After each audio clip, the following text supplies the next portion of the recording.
പൊന്നാർ ചങ്ങായിമാർ 406 മണി 2-ാം തീയതി വൈകുന്നേരം 6 മണിക്ക് കഴിഞ്ഞ 2 ദിവസമായിട്ട് ബത്തളും ചെമ്മീനും ബത്തളും 1.5 നൂറ് 3 നൂറ് പല കോലത്തിലും വിറ്റ് ബത്തളും ചെമ്മീനും ജനങ്ങൾ തിന്നു പഠിച്ചു. ഇത്ത ഒരു മത്തി വന്നു ഒരൊറ്റ വള്ളം മത്തി 8 പെട്ടി മീൻ കിലോ 40 കിലോയുടെ ഒരു പെട്ടി 12,800 അങ്ങനെ ലേലം വിളിക്കുക എവിടെ പോകുന്നു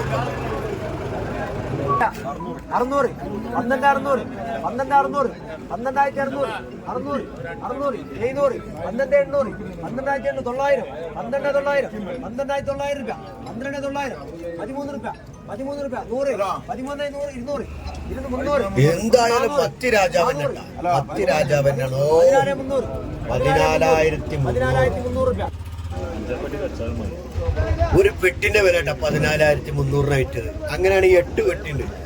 അപ്പൊ 1,14,400 കടല് സ്വർണ്ണാണോ?